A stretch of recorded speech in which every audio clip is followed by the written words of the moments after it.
long as Baba is happy, Ruto rather remain the de jure president, as Raila remains the de facto president.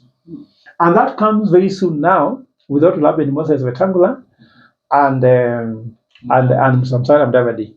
Raila will soon be unveiled as the prime CS. He will take over Musalia Mudavadi's office. Musalia Mudavadi will move to the Minister for Foreign Affairs office. Raila will become the Minister for what it's called public service. The ministry that is run by Justin Muturi. That's why Justin Muturi has been left until Raila comes in, then he goes home, because he was meant to go home anyway. Yeah. After the statements he made. Then Raila already has been given the title Prime Minister. So he does not have to repeat it. So even in all papers will be Prime Minister, he'll get a serious presidential escort running him. Presidential, I mean the status of the president. He will be given in his motorcade. Not the status security of the minister. No. Status of the president. So that's what makes him co-president. He will run in motorcade. His security will be more beefed up. And because people don't want even to hurt him, I don't know why, because Raila is people's president, isn't it? So you don't need too much security. But he will be given for the paraphernalia. People like paraphernalias. Yeah. And the state is going to cough more money to keep Raila in that office, because it's cheaper to keep Musalia Mudavadi in that office than to keep Raila in that office. Because no, Raila likes space. Raila is Raila Odinga. Yeah. So, he has to be given all that. So that's not being a problem to me. For me, my problem to me is that we elected William Ruto, who should look at the priority of Kenyans before looking at the priority of others. But Ruto thinks that his priority is to look after Raila so that he can really take care of the citizens. Right. But it could be nice if the interests of Raila and the citizens fly in the same direction. But now, the interest of the citizens is opposite direction to that of Raila. Let Junet become the chair of the budget committee, isn't it? Let us see how much money it takes to Suna East. These are narratives of people who are anti-development. Nyanza is the poorest region behind Turkana in terms of poverty levels. But have you been to Nyanza? I come from there. The problem that is causing in Nyanza is that Nyanza elects the poorest leaders because Raila carries their hands. Raila is a good guy because he supports them, but these people do not use the opportunity to help their people. So that's part of the narrative, isn't it? The second part of the narrative is that these are dogs who have been set against Ndindi Nyoro. Ndindi Nyoro is among the most performing and the most sober MP from Mount Kenya. Professor, in terms of the committees in Parliament, yesterday, not even recently, yesterday, Honorable Kimani Ichung'wah, the majority leader, together with the minority leader, Junet Mohammed, have joined hands, and their cry from yesterday has been that the former budget chair committee, that is Honorable Ndindi Nyoro, the member of Parliament of Kiharu, allocated more money to his constituency more than other members of other constituents. So the question that they were asking, you should tell us, how can a member of Parliament use 100 million that they are given per year through the CDF to build up classes, to paint classes, to put up cabros, to offer free education in their constituency and all that? What is your take against that? First of all, who was their audience? They were trying to tell their constituents excuses for no development. Member of Parliament, is it Suba North or Suba South? Yes, Suba East. Suba East. Yeah. Suna East. Suna East. Yeah. I have never seen him in his constituency. If you ask him how many classrooms are there in his constituency, does he know? No. So why do you listen to such a person who has failed his own constituents? I'm happy for Ichung'wah. I'm sure if you come from his constituency, you will be happy. If you come from Kiharu, you'll be happy. People from Kiharu are celebrating that, to reveal to them that at least for them who stopped them from taking control of the budget. But let me put that aside. The audience, they were trying to see, these guys were giving excuses. These people of UNET are trying to justify why they are joining Ruto's government. Those are narratives that we know. Secondly, they're trying to justify why they are taking control of the committees. Now they want their constituents to support them to join an evil government, thinking they'll build classrooms. Now, time will tell, isn't it? The committees will dead the election, isn't it? Let UNET become the chair of the budget committee, isn't it? Let us see how much money it takes to Suna East. These are narratives of people who are anti-development. Nyanza is the poorest region behind Turkana in terms of poverty levels. But have you been to Nyanza? I come from there. The problem that is causing in Nyanza is that Nyanza elects the poorest leaders because Raila carries their hands. Raila is a good guy because he supports them, but he doesn't. These people do not use the opportunity to help their people. So that's part of the narrative, isn't it? The second part of the narrative is that these are dogs who have been set against Ndindi Nyoro. Ndindi Nyoro is among the most performing and the most sober MP from Mount Kenya. In fact, Ndindi Nyoro has the potential even to lead this country. Ndindi Nyoro is more educated than those people. Ndindi Nyoro worked for an investment bank. Do you know I'm an investment banker? Do you know the highest level of banking is an investment banker? For example, you enter a bank as a teller, isn't it?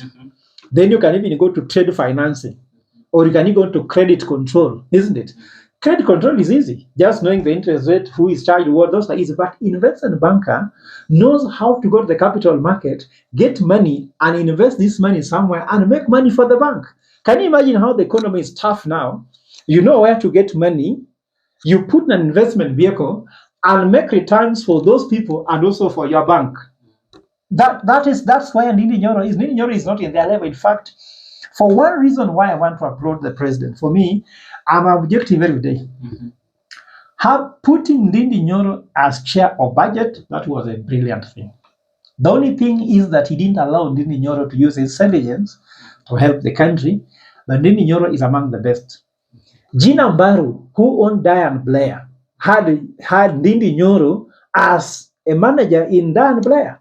He worked for Diane Blair. We don't look at those MPs work nowhere. Like William Ruto came from University of Nairobi to Youth for Kano 92 to an MP to minister, then president, isn't it? Did he work anywhere? No. Does he know how to report to a boss? That's why he wakes up there and go on top of the car. He doesn't know how to go to office. He was an evangelist. So Kenyans don't elect anybody who doesn't know how to go to an office. He has an office in Rambe Avenue, isn't it? Yeah. Have you ever seen him there? No. In State House, ni propaganda mingi, sivyo? Then akitoka hapo juu ya gari, sivyo? When does he work? Before, he was always on a flight, isn't it? He does not work. So Ndindi Nyoro is not allowed. So Ndindi Nyoro, they have set themselves against Ndindi Nyoro to insult him. Let us respect leaders irrespective of which region they come from. So there are two narratives they have told you. One, they are trying to excuse themselves. Two, they are being set. You know, Gachagua said they usually write notes. So those notes were written by William Ruto to those MPs because they are being paid. That speech was paid. A paid advertisement can be told, isn't it? Yes, something which is national news we know. But that was a paid advertisement. It was paid for. And the other thing I want to tell you, that what those people, whatever they are thinking about, they should be prosecuted as members of parliament.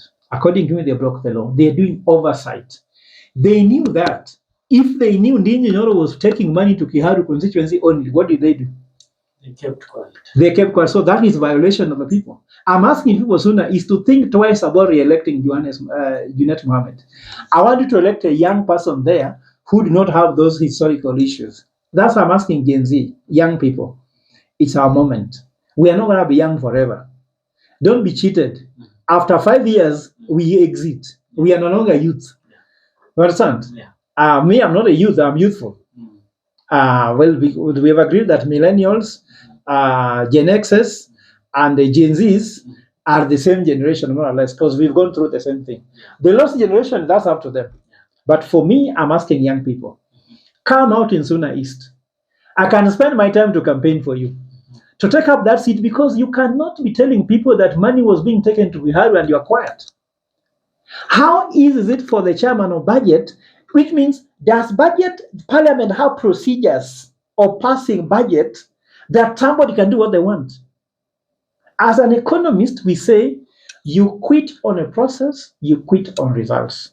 So what is the budget process that someone can put? Let me ask you, even Treasury, the money is not wired by Ndindi Nyoro, isn't it? So how would you be, as Minister for Finance, maybe put 10 times in one constituency and 1 times in one constituency? How possible is it? Doesn't make sense. It does not make sense. The audit, let us hear from the auditor to answer that question, because for now, Junet is out of order. I even wondered how the speaker allowed such allegation to take place in his sitting. That is incompetence. Because the speaker has been passing the budget, isn't it? The budget is passed in parliament. Yeah. The budget committee works on it. The main committee is parliament, isn't it? Parliamentarians were not seeing these reports from the budget committee. They were. Why were they not raising questions? This speech was an ad which was paid for to hit Ndindi Nyoro and to justify why they are joining government. Now, as you conclude in terms of the National Assembly, let me ask you, in regards to the Constitution, is it appropriate that the minority leader and the majority leader connive to just be speaking for the government and not for the people of the Republic? First of all, let me tell you what, Jeff. It's not even supposed to be that. It's not even supposed that the minority and majority speak. Not even majority only or minority only.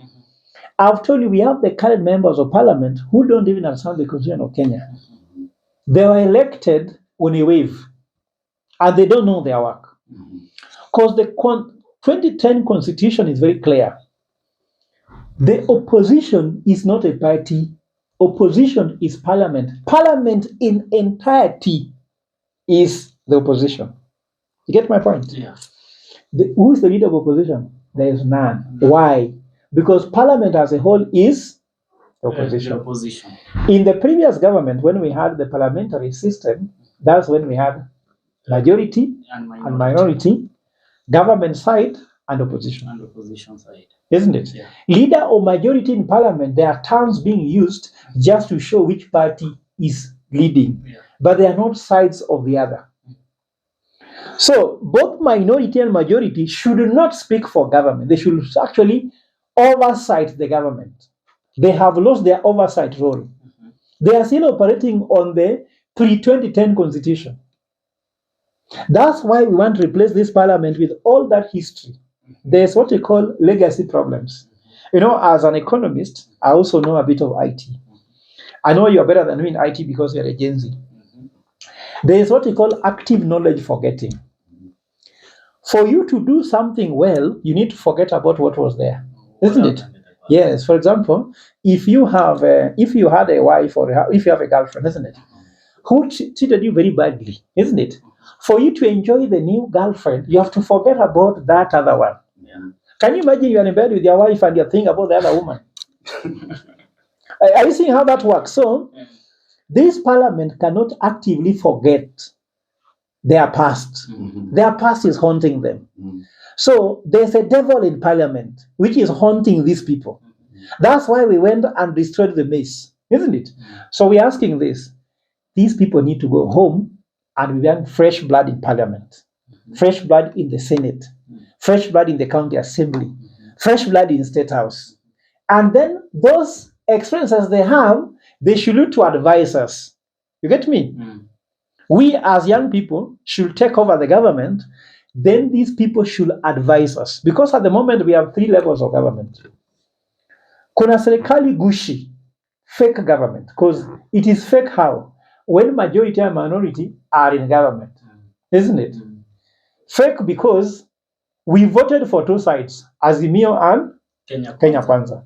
One side got 6.9 million. The other one got 7.1 million. Together it's 14 million. So whether you voted this side or that one, they are in one government. It's like Kenyans didn't vote, or at least Kenyans voted for one party.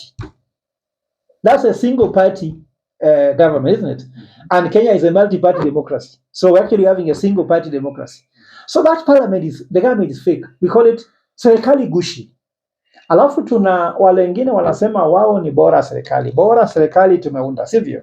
So nawajua, there are some gangsters who met somewhere and said they are going to nominate one of the gangster to remove for us the chief gangster, isn't it? So why should we be moving from this gangster to another gangster? So I'm telling you, my brother, the political formation has not taken place. Wait for 28th of April this month, we begin the process of forming the next government. The faces that will form the next government are beginning on 28th at Fungamano. You are going to see more than 300 candidates from different parts of the country for different positions. Governor, MCA, MP, senator, women rep, and presidential candidates. All of them have been invited to come. So if you know anyone who has ambition to run for any office, there is no better place to be than Ufungamano House. And we don't want to talk about these people. We want to talk about what we want to offer for the country. And I can tell you for now, we have agreed that our economic vision will be called Taifa ya Ustawi. Taifa ya Ustawi is a welfare state. What's a welfare state? A welfare state is a state where education is free, healthcare is free, infrastructure investment is good, isn't it? And anybody is given access to have a job. The government must provide an environment that everybody can be employed. That's what happened in the US. The US provides an environment where everyone can get a job. So if you don't get, you are compensated. China does the same. Japan does the same. But let's not compare too much. Go to Rwanda. That's what they're doing. Go to, for example, before Gaddafi died, was there in Libya. Ethiopia has begun the journey. Kenya, we are still printing chapati. Do you know, by the way, Jeff, if more than 50% of your income goes to food, you're a poor person. That's how we measure poverty economically. Because you should be investing some of the money. If more than 50% of your income is going into food, you are poor, because you should be investing more of the money into other things. So why I'm opening for you this one here in my phone, I want to show you our model. Because you see, for us as young people, we don't talk too much. Our model is called Evolve. Evolve. Evolve is a six-letter word, isn't it? The first word is E, economic turnaround. So when we take over government, we shall do quickly economic turnaround in 3 months. You get me? Don't be told that the economy needs to take 6 years. No. Do you know, if you're having blood pressure, when you get treated, your blood pressure needs to reverse within 30 hours, isn't it? Because the reversal takes place in not more than 3 months. Economic cycle is a quarter. When you talk about economic quarters, quarter 1, quarter 2, quarter 3, an economy can turn around in 1 quarter, which is 3 months. So economic turnaround, that's where the debt issue will be solved, isn't it? That's where the economic activity will come in. We'll work on the supply side of the economy. I don't want to explain too much because of time. The second one, which is V, is called value generation. What's value generation? We will not do budgeting the way this will do budgeting. There's a segment called budgeting according to Solomonic economics. You go to Embu, or you go to Meru and look at Meru, because I know Meru more than Embu. You go to Meru and see they do bananas, isn't it? How can Meru produce more bananas, isn't it? And how can this banana get quickly to the market? I was in Karatina over Saturday, and I found grains that are coming from Meru, isn't it? How can you produce more of those grains from Meru, and how can they reach quickly Karatina market so that people coming from Nairobi who are going to visit their parents in Madeira can buy them and take them there? Because that's how economy works, isn't it? So value generation. You go, for example, to Taita Taveta, where they are mining gold and some other things, isn't it? How can you improve the people who are doing artisanal miners in Taita Taveta, isn't it? You go to Migori the same way, where those people who say they are not receiving money come from. Migori, there's gold in Migori, and people are very poor in Migori. Homa Bay has the worst life expectancy in the country. which means if you live in Homa Bay, you are more likely to die than any other county. The county with the best life expectancy is Bomet. So if you go to Bomet, you'll find older people who are living more healthy. It's more because of the food they eat. It's also more to do with the environment, the terrain, because you can walk up and down, you stretch your legs. But anyway, sorry for another day. The next one is E, called optimized talent. You see these young people that Ruto was tear gassing and shooting and abducting. Some of them had knowledge in AI, isn't it? Yeah. And SHA cannot be owned by Kenya, isn't it? And no one has a solution to the system in SHA, isn't it? University funding model can't work. Put those guys in a room and let them give you a solution. The e-citizen, which is owned by a private person, why don't you get young people to manufacture that? I would ensure that University of Nairobi become a hub of research. Young people given funding to do research to solve economic problems in Kenya. Optimize talent. Kenyans are so talented. Can you imagine? They said chapati in 1 minute. The whole media was awash with AI chapatis. In fact, the young people have already printed the chapati before Ruto printed, isn't it? Yeah. So there's talent. So talent in sports. You see how young people are suffering in sports. No funding. Sometimes you need to go and play in the US. There's no money. Sports, music, arts, technology. Those ones are where you can optimize talent and put money on it and put investment in it. So that's the O. The next one is L. Leverage strategic partnership. There are so many people who want to do business with Kenya, but corruption stops them. Somebody wants to set up a manufacturing plant for pharmaceuticals. But what happens? Who will allow them? You're being told, give me 1 billion before, give me this before. See, Adani, those people who are bribed before even they came here. So they lost all the bribes they gave Adani. Adani has lost money. So if you want to do airport, have a strategic partnership, not with foreigners or big airport. You ask them to invest in Nairobi Stock Exchange. You can use strategic investors to come and put their shares, but it's owned by Kenya. We have people who want to build hospitals in Kenya, but corruption cannot allow them. We have people who want to build education infrastructure in Kenya, but they won't be allowed because corruption is a big problem, because these are dealers. These are not leaders. They are dealers. You get me? The next V is vulnerability management. There are so many vulnerable people, children, women, people with disability. Some people have no water. Some people have no access to different things. They are vulnerable. Anybody vulnerable, another way we shall ensure how they are put into the economy. And the last called environmental stewardship. Our environment needs stewardship. Not planting 10 billion trees because it's impossible. I told them, if you plant 10 billion trees, the trees will drink all the water. All Kenyans will die in 1 day. So it's impossible. And even geographically, Kenya is 582,000 kilometers square. And that one, if you put all those trees, it cannot fit in the country geographically. So these guys are mad. So what I'm trying to say is that we are very clear about what we want to do. And we put this in Solomonic Economics book. And why we want to take over government is that we have gone to television and told them for 10 years they have never listened. And of course, we are being told that you cannot be able to delegate your vision. You can give me that book I show you, the book just behind you. That's the Solomonic Economics book, this one here. There's a chapter on how you need to do budgeting, how to manage regional economic blocks. Do you know, during Azimio, I was part of even the launch of the Azimio regional manifesto. But have this for end of the government and start implementing, the implementation is moving around Nairobi, printing chapati. That is I don't know whether that was in Ruto's manifesto or it was Raila's manifesto. I don't know. But truth be said, that the country is in the wrong hands.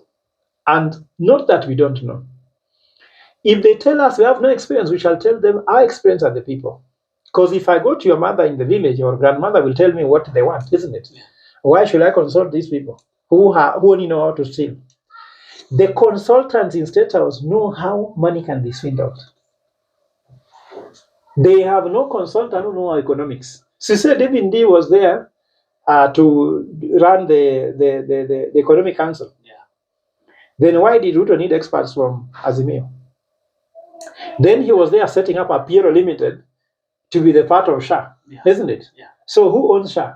Apero Limited, isn't it? Yeah. Through the connection in UAE, through his lawyer. So what we are saying, there's evidence, and I can tell you, we are not afraid, isn't it?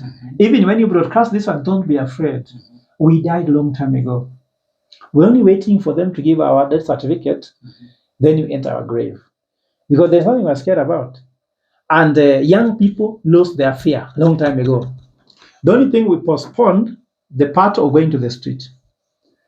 But when election comes in 2027, it will be fire. And I end by telling young people, don't listen to the narrative. Anybody, our mothers, our grandmothers, our grandfathers, don't listen to the narrative that Ruto will win the election anyway. No. It's a narrative he's telling you so that you buy. Because if you buy, you won't vote.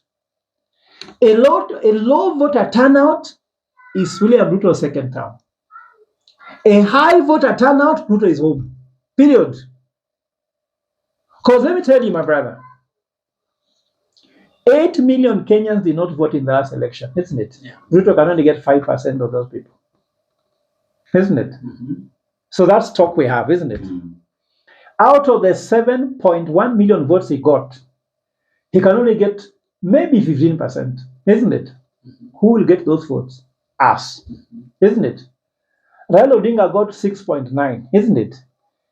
Campaigning for Ruto in Nyanza, he can, in all his stuff, he can only get maybe, if it's a lot of 25%, isn't it? Where are those votes going? You get me? The new registered voters will be like 80% Gen Z, isn't it? Any vote for Gen Z is against it. So for Ruto to win the election, he needs to steal like almost 15 million votes. Actually, I said 16.5 million votes he needs to steal, isn't it? Now, if you do the maths, isn't it? And those votes must be stuffed, isn't it? So 16.5 million votes, isn't it? Yeah. Polls open at 6. They close at 6, isn't it? So divide by 12, isn't it? So you need to steal 1.3 million votes per hour from 6 to 6. It is arithmetically impossible. And I end by saying, everything is possible with enough money, enough luck, isn't it? And enough luck. Everything is possible with enough money, enough luck, isn't it? But who has this? You may have money, you may have resources if you like, isn't it? No, everything is possible. Everything is possible with enough money, enough time, and enough luck, isn't it? So on time side, he does not have it because 1.3 million votes per hour you cannot generate unless it's a machine again to print chapati. If chapati are votes, you can do. Then luck, God is not on his side. That's why everything is slipping aside. He tries SHA, not working. Nothing is working. Even AUC is not working. Even chapati will not work. So there's no luck. And I can tell you, money he can have, isn't it? And you need 3. As we complete or as we wrap it up, recently, last Friday, the agreement was signed between Raila Odinga and William Ruto.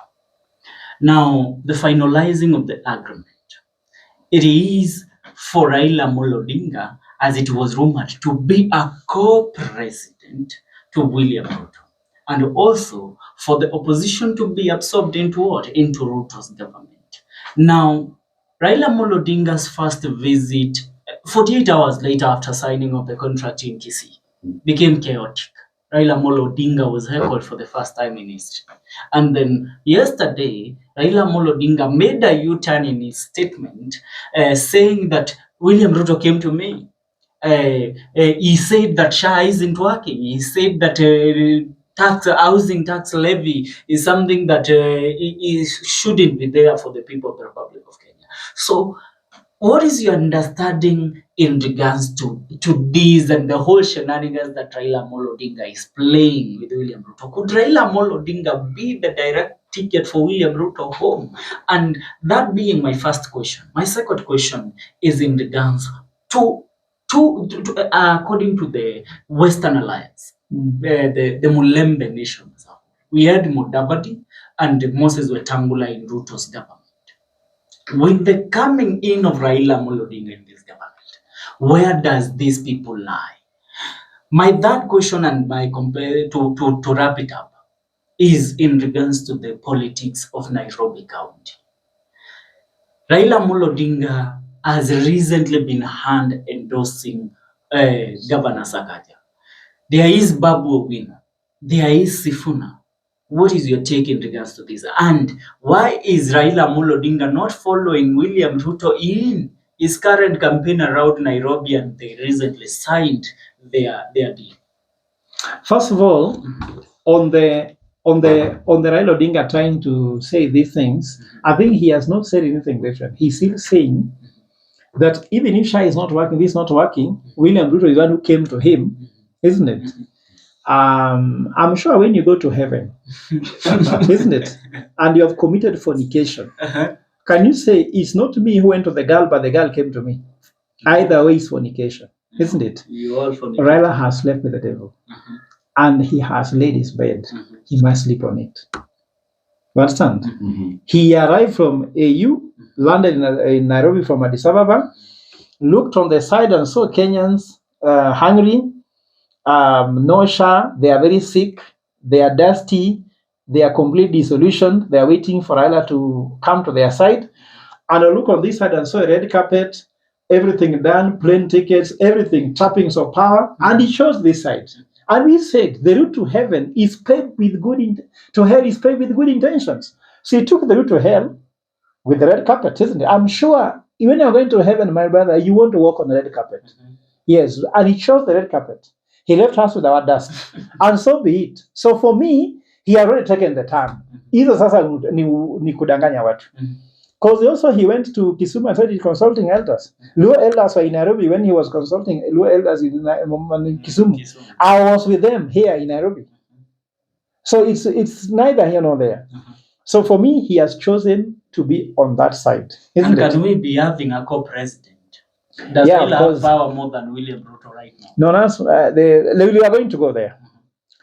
When Raila came, people told him, why don't you join with that opposition and impeach this man and become president, isn't it? Yeah. Raila feels he's president already because he makes presidential appointments, isn't it? Yeah.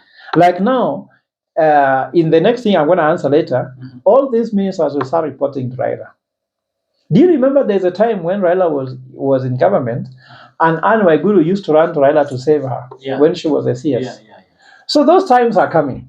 Those times are coming. You'll see those times. Every script that was there will now be repeated, if not worse. You get me? Yes. So that is understood, his position. So whether Ruto came to him or he went to Ruto, they have sinned, isn't it? Yeah. And we don't want to know who went to who. Yeah. Because I have a choice to tell you, don't come to my place. The sin is, yes, the phone call was made and he went. So that is sorry for another. On the issue of heckling in Kisii or something of that matter, you know, there's a donkey that carried Jesus when Jesus entered Jerusalem, isn't it? Yeah. And when the donkey arrived with Jesus, the donkey was welcomed. People put their clothes for the donkey to walk on, isn't it? Then the donkey went alone, isn't it? When the donkey went alone, the donkey was beaten, was harassed, and not given even food, isn't it? People have always perceived Raila to be the one carrying the people's hopes, the one who is the voice of the people. Now that voice of the people have gone to the Gen Z. It has come to us. We're the one now speaking the voice of the people. Yeah. So forever, he will go anywhere people never listen to him because he's no longer the voice of the people. Even in Kiambu, it was a funeral, that's why they didn't, isn't it? In our culture, even if the person who has killed your relative comes for the relative's funeral, you still allow them to give their condolences. It's allowed, isn't it? But he is not people's voice. The people's voice now is the Gen Z, is the young people. And I'm telling them, let us not just speak, let us also act. By running for offices, by voting for ourselves.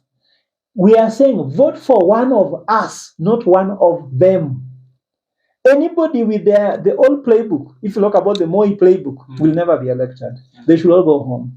Not because we hate them. I think we need a break from the Moi playbook. Let us have a Gen Z playbook running State House next. And now, if you ask the question about the issue of co-president, Raila has always been the fifth. In 2022, when I was asking in Bomas, who is the fifth, I said there will be two fifths. Ruto will be the fifth president, isn't it? And Raila will be in his fifth handshake. Therefore, both of them are fifthing, isn't it? They are fifthing, both of them. This is fifthing, this fifthing. So, presidency is a moving target. There's a moment with Raila, a moment with Ruto.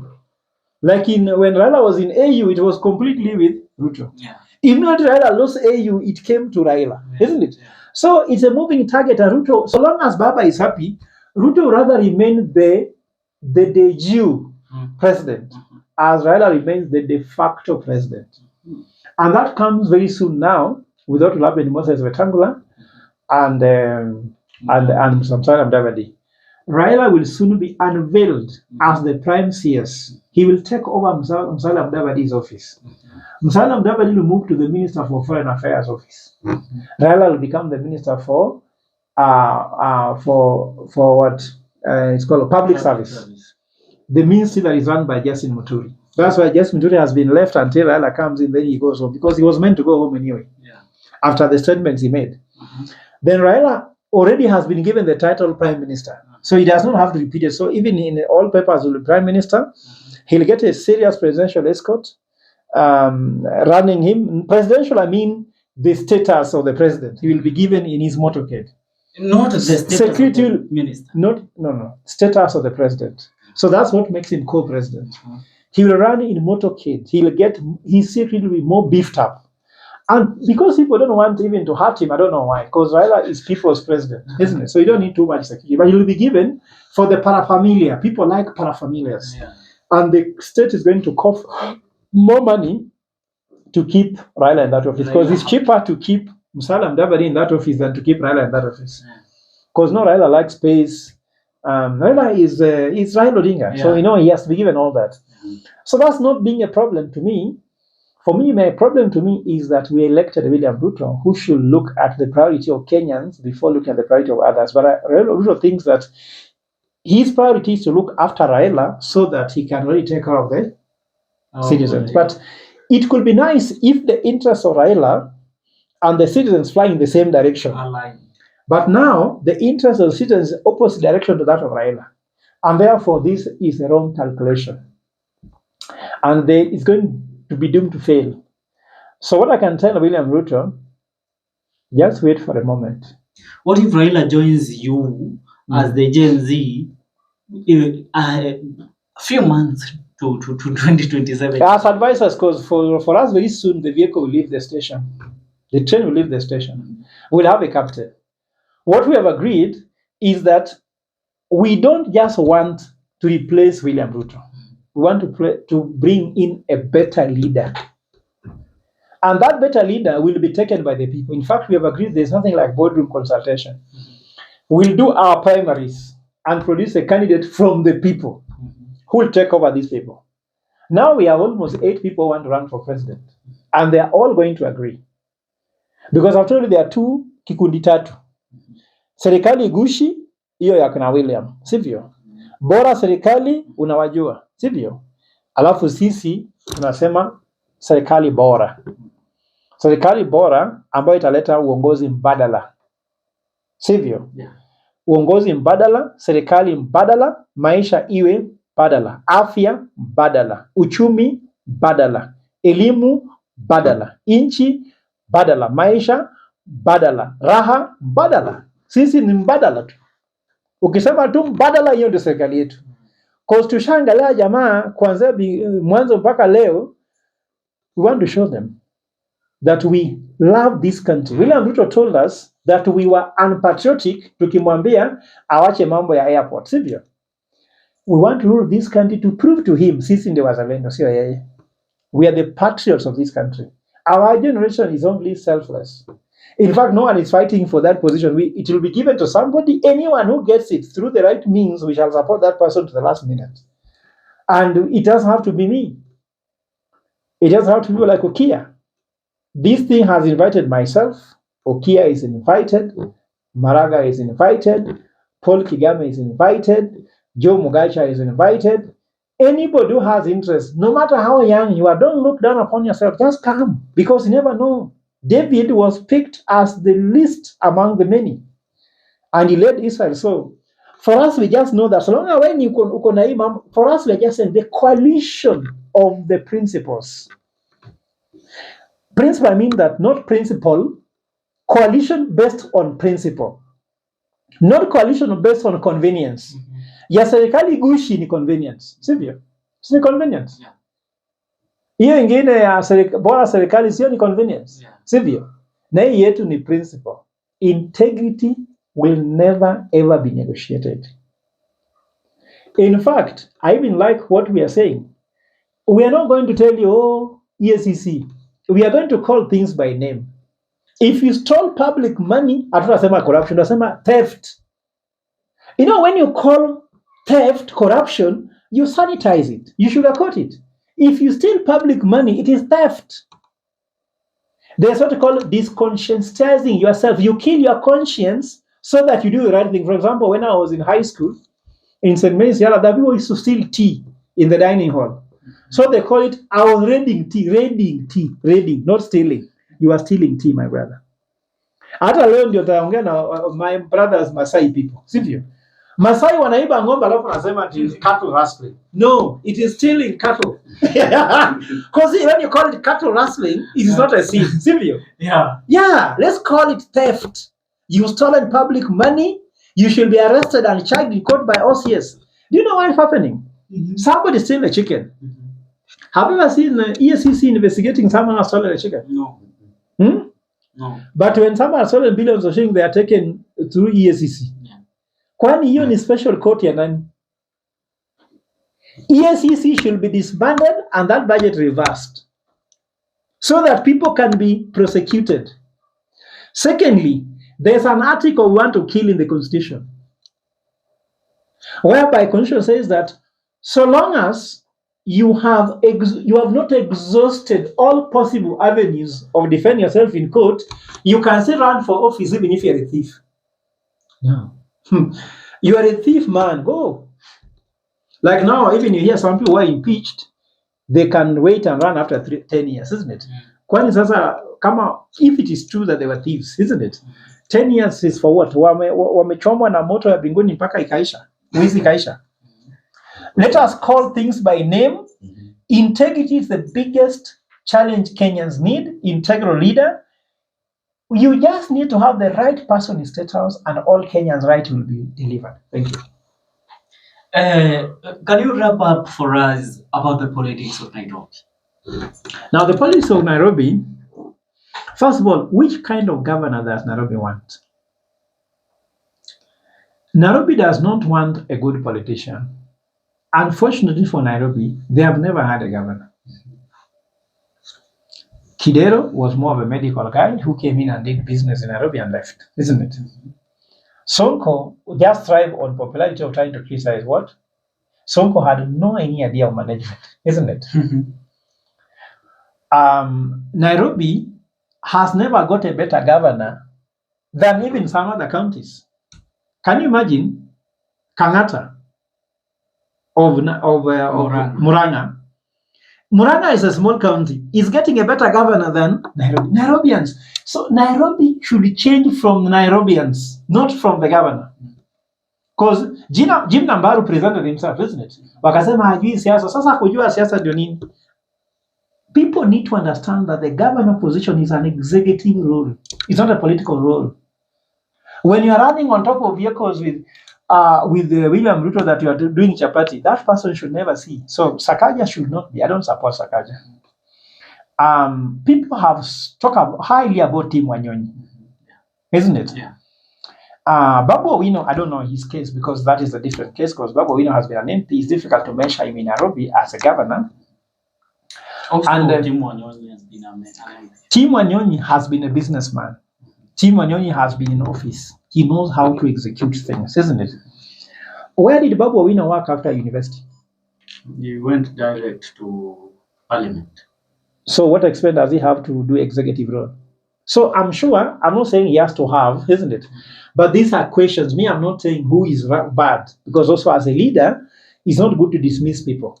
It's good to give everybody a chance. But the question is coming clearly that whom would you trust among them? I would trust more Tim Wanyonyi because it's been seen he's more of an executor. If you talk about somebody like Sifuna, Tuju was. Yeah, Tuju, I've heard that story. Tuju can run this county, but the issue is, do you know that the county government of Nairobi, the state house, has a lot of interest? That's why always everyone who is the president always want to win Nairobi County. So, but me, I'm asking the people of Nairobi, if Nairobi is the heartbeat of Kenya, the economic hub of Kenya, how can Nairobi not get the best governor? The CEOs operate in Nairobi here, the one running banks, isn't it? Jimmy Nabaru was an investment banker, isn't it? A very seasoned businessman, isn't it? Why don't you even get somebody like the CEO James Mwangi from Equity Bank? Why don't you get someone like Joshua Gara? But you'll tell them they don't know how to talk politics because you want someone to lie to you. Why didn't they then choose Peter Kenneth? Well, simply said, Peter Kenneth had his own issues as well, because Peter Kenneth had other issues also at Kenya Insurance. If you do investigations, you can do, because I'm not here to, because I know I don't want to bring my enemies here. For me, my common enemy is William Ruto. Yeah. Babu Owino is a very promising leader. He has made some mistakes in the past. The issue is how much has he reconciled with that past? Because also, I'm not here to say Babu Owino because he's a Luo like me. Babu Owino is a brother. We talk. We are in talking terms. But Babu Owino has a potential. Which path should he take? Unfortunately for Babu Owino, he was made by Raila. Now, his father has taken a wrong turn, isn't it? How does he navigate that without losing his own path? That's a big, difficult situation. And if he navigates that well, then he comes out as a leader. Because leaders are born out of crisis. Myself, who is sitting here, I've seen many crises in life. That's why I take life as it is, because I've seen a lot of crises in life, and that has made me. So, questions goes to, how is he able to navigate this current crisis? Like even Sifuna looked very independent-minded, but he's inside ODM. Yeah. And there's no independent-mindedness inside ODM. How does he look independent while being in ODM? If it is the merger, he's already read the speech. Yeah. And he said those has been developed and agreed, isn't it? Now he cannot again turn back and say that he doesn't know what's happening. I was forced. Yes, and then lastly, Baba has still another bullet in Nairobi. Because Baba told Sakaja, as I go to AU, I leave you in Nairobi. But now he's not gone, he's back. So he can change his mind and say, now that I'm back, let me reorganize Nairobi. Because that blessing was when he went to AU. When I go to AU. Isn't it? Just like Jesus said, in my father's house there's enough room, isn't it? Then Jesus actually died, isn't it? And he was buried, and he went, isn't it? So actually the rooms are there, isn't it? But for Raila, the rooms in AU are locked. Addis Ababa, he was supposed to have a full residence. He's not there, so Baba is here. So now that Raila is here, he can change his mind. So I think that endorsement was, we don't sound to tell Babu Owino, my brother. Take advantage and tell Sakaja. The endorsement was when Baba got AU. And Baba didn't get what? AU. Now let's start again, isn't it? Now that Baba is here to chase a harper, and I'll tell Baba Owino, don't be discouraged. Because there's people who hope on you. Yeah, give it your all. Don't sit back. Don't think it's a done deal. I'm sure Babu Owino is looking at the money Sakaja has, but I can tell him also that there's a way he can play his cards. But for me, I'm not interested in any of them. Because as far as I know it, they still belong to the Wale. They are them, we are we. Me, I've never been to parliament, I've never been to Senate, but I want to go to politics now. and I want to present my candidature to my team. If they select me as a presidential candidate, there they will see who I am. And I'm not saying that just because I'm ambitious. I have gone to document what we can do for this country in terms of turnaround. And as you cannot delegate your vision, should they give me a chance to implement my vision, like Lee Kuan Yew, they will see a transformed Kenya. Should they give it somebody else? I don't have to be the president. I'm a professor. I'll take my books again, take a chalk and a pen, and go back to class. Because professors, you can teach until forever, because I got my PhD when I was 28 and a half. And I still have a lot of years. Professors retired 75. I'm not yet 50. So I still have time. So it's just me looking at 2027. As soon as I see results are not in my favor, I say, Kenya, thank you very much. I take my books and pen and a chalk and go back to class, and life goes on, because I can feed my family with or without money from the government. Thank you. Thank you very much, Professor. Yeah.